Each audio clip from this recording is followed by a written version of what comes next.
most often trained muscle groups in the gym. After all, absolutely everyone knows what the bench press is and that Mondays are always chest day, right? The fact that most chest exercises are so well known and easily accessible means few people ever neglect their chest. Yet at the same time, many people find their chest to be one of their least impressive features. Clearly, there is more to growing your chest than just bench pressing and calling it a day. And because of this, we're going to dissect absolutely everything you need to know to get that stubborn chest to grow. We'll start with the extremely important anatomy and functions of the chest, move to how to train the different regions of the muscle, cover important training tips and mistakes to avoid, and finally end off with an all-in-one perfect chest workout. The chest, also known as the pectorals, consists of two separate muscles, pectoralis major and pectoralis minor. In a weight training context, we only care about the pectoralis major. This is because the pec minor, which is located deep or beneath the pec major, is almost entirely a stabilization muscle that can't really be trained independently. With that said, the pec major consists of two separate muscle heads, the sternocostal head and the clavicular head. The clavicular head is known as the upper chest, while the larger sternocostal head makes up the middle and lower chest region. Both chest regions actually perform separate functions when working alone. The upper chest helps raise the arm and shoulder flexion, while the middle and lower chest pull the arm back, down, and shoulder extension. More importantly, the two chest regions perform their strongest function when working together, shoulder horizontal adduction. This movement is simply the act of moving the arm toward the midline of the body like a chest fly. Now that we understand how the chest works, we have more context as to how we should train it. In general, there are only two types of chest movements you can perform in the gym: chest presses and chest flies. However, many people don't realize that these exercises are quite literally the same movement, with the only difference being your chest having more leverage in the press. Because of this, performing both flies and presses in the same workout is technically never a necessity, as both will help you accomplish the same goal. That said though, presses are far easier to progressively overload, making them a great choice to include at the beginning of your workout when the goal is to lift heavy and build strength. Flies can also play an important role in your training because they allow you to get even more range of motion than a press, as you're able to bring your arms even further behind and across your body. When it comes to training the different regions of the chest, such as the upper, middle, and lower regions, we simply have to change the degree of shoulder flexion and shoulder extension in our presses and flies. To make this as simple as possible, this basically means you have to move your arms in the direction of the chest region you want to target. For example, incline presses and incline flies target the upper chest. The reason why inclining the bench works the upper chest more is because it increases the shoulder flexion in the exercise. For proof of this, look at the angle of my arm relation to my torso. If I were to stand up in this exact position, my arms would be above shoulder height. This same concept applies to decline movements that best target the lower chest. The shoulders are placed in further extension as the arms actually push downwards. Keep in mind that this also applies to chest press machines as well, although the benches on these machines are not actually inclined or declined, which means you have to pay attention to the direction of the actual press. Now, before we move on to the next part, I should quickly talk about the three exercises I didn't mention: push-ups, pullovers, and dips. To put it plainly, push-ups are arguably just a worse version of a barbell, dumbbell, or machine chest press. This is for a number of reasons, with the main issue being they're simply too easy for most people and are tough to progressively overload on without having to do dozens of reps. Dumbbell pullovers are an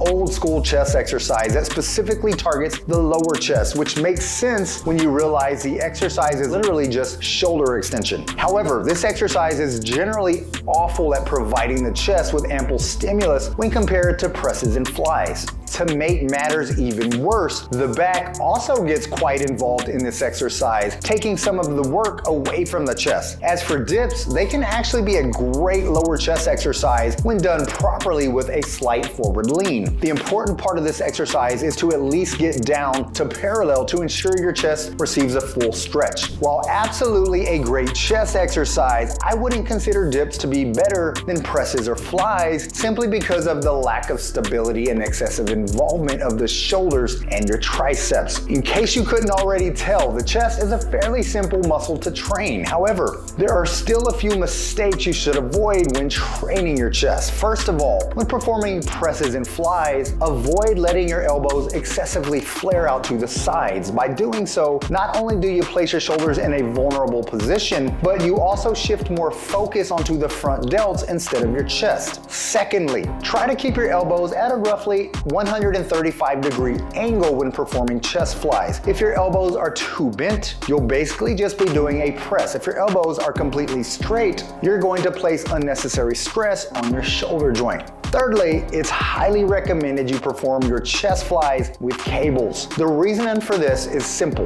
The most important part of the chest fly is the squeeze at the top of the movement. Due to the constraints of gravity, dumbbells provide negligible tension in this position. With cables, you're able to provide the chest with maximal tension in all parts of the exercise. Lastly, when performing dumbbell presses, do your best to converge the weights at the top of the movement. As we covered earlier, the chest's main function is to bring the arm as far across the body as possible. By bringing the weights closer together at the top of the press, you're shortening and working the chest to an even greater extent. Now that we know everything we could possibly need to know about the chest, it's time to put all this information together and form what could be considered the perfect chest workout. Now, before we get into this, it's important to note that multiple studies have found that flat presses and flies essentially work the entire chest equally. Because of this fact alone, you could theoretically only perform flat movements if you just wanted to grow your chest without bringing up any weak points. Although that may sound enticing to some of you, many people find that their upper and lower chests need extra attention. Therefore, when putting together your own chest workouts, be sure to include a variety of different bench angles to target these weak points. The first exercise you should start your chest workouts with is heavy barbell or dumbbell incline bench presses. The reason behind starting your workout with an incline press is that the vast majority of people have a lagging upper chest. In accordance with past research, the exercises performed closest to the beginning of a workout drive the most profound strength and muscle gain adaptations. This means whichever region of the chest you wish to grow the most should be the one you train with your first exercise. While most people would choose their upper chest, you can also replace the incline press with a flat bench or a decline press if it matches your goals as well. Keep in mind, this is our first exercise. The goal should be to lift heavy and drive strength adaptations. I highly recommend sticking with the 5 to 8 repetition range for this first heavy press.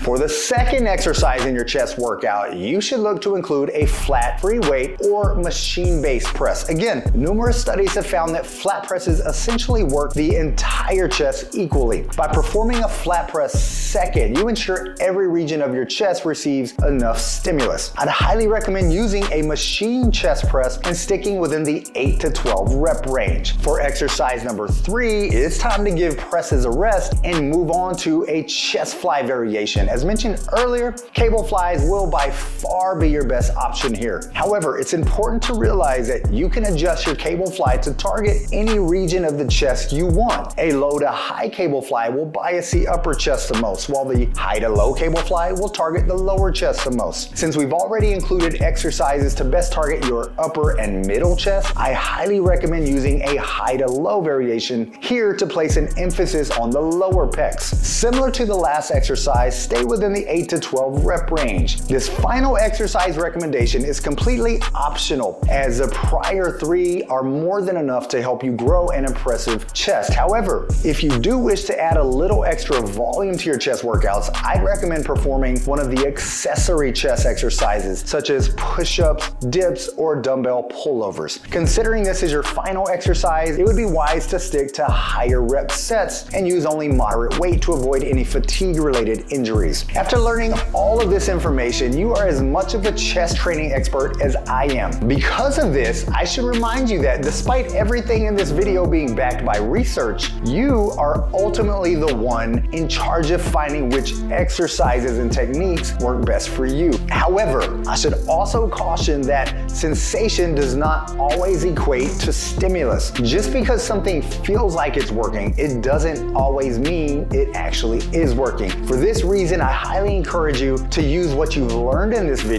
to make educated choices when deciding what methods of training might work best for you. Make sure you check out the links in the description below to pick up your free 28-day acclimation program, or if you want more information about my one-on-one coaching program. Thanks for watching this video, and as always, get busy, get after it, and God bless.